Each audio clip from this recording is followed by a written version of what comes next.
Welcome in to the Fun Astrology Hump Day, February 7th episode. Thomas Miller here in the middle of Aquarian season, 18 degrees as the sun progresses through the sign of independence and revolutionary genius. And we're going to talk about two positive aspects that are in the chart today.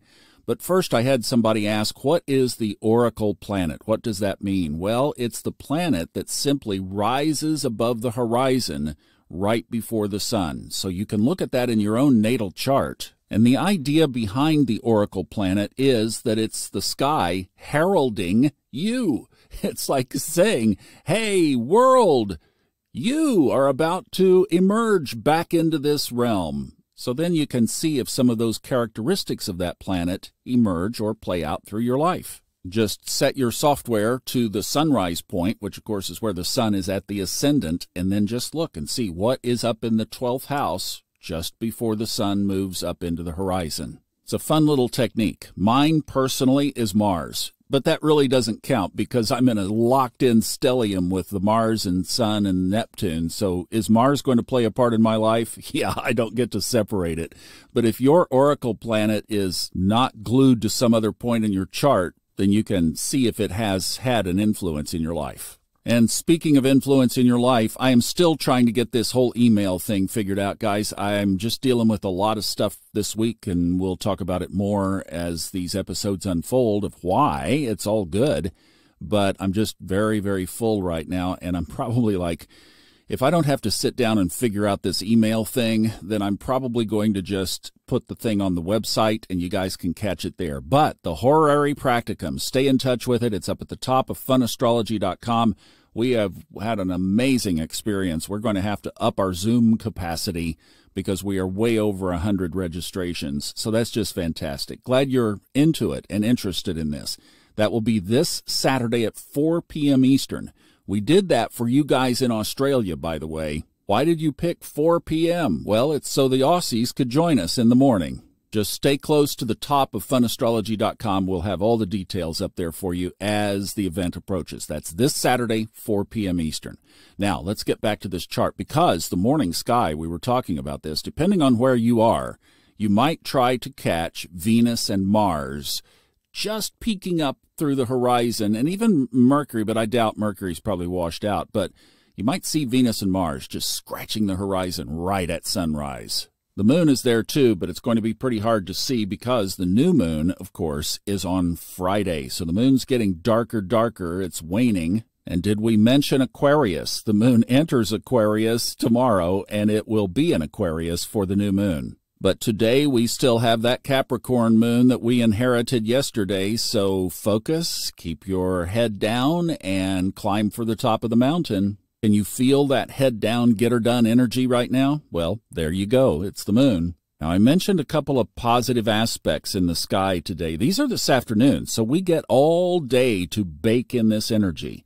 The first one is at 4:25 Eastern. Venus trines Uranus. Uranus, of course, back in forward motion, out of retrograde, but close enough to that switch over that station that it is still quite powerful. And that's why we've been seeing these surprises, these things that have kind of come up out of nowhere are related to Uranus slowing down, pivoting, turning direct, and now is in forward motion at 19 degrees Taurus.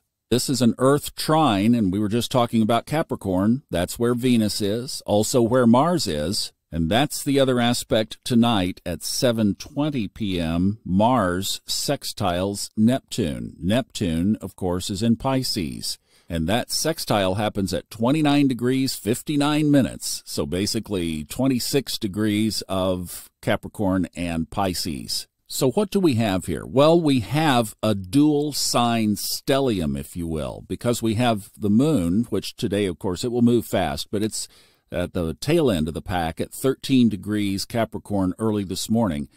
The moon, Venus, Mars, those are the Capricorn planets. Then Pluto at 0 degrees, Mercury at 3 degrees, and the sun at 18 degrees Aquarius. Those are the Aquarian planets. And because we're moving toward this new moon on Friday, we have the midpoint of the sun and the moon today, at least, is in Aquarius. So all of the personal energies and the luminaries and the combination of the luminaries are centered between the later degrees of Capricorn and the early degrees of Aquarius. Okay, technically the sun is in the second decanate, so it's kind of squeezed past that. But you see what I'm saying is we have this really tight energy of all of the personal planets between these two signs that are both ruled by, you got it, Saturn. Now, right, I know. See, I hear you in my headphones. I do. At 4:30 in the morning, I hear what you're screaming.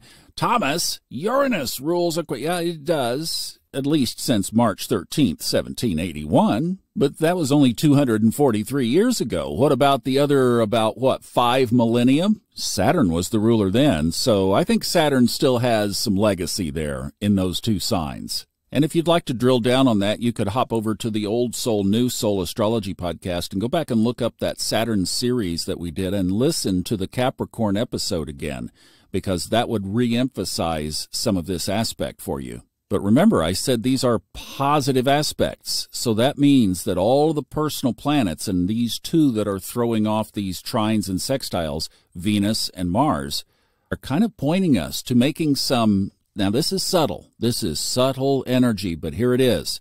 Making some changes around our structure of our relationship, how we interact with our significant others in our lives, and that doesn't have to be romantic. That can be a business partner.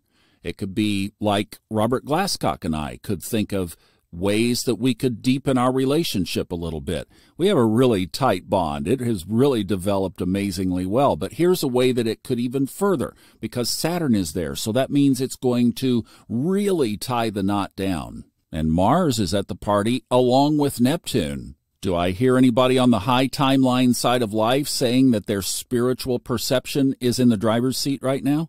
You see how we can just take this one little aspect and throw so much meaning into it, but really strong in the whole personal side of astrology. Everything ruling the inner you is in a positive aspect for the next about 48 hours. Enjoy, enjoy. What a hump day, huh? Oh, I love it. And I love you. See you back tomorrow.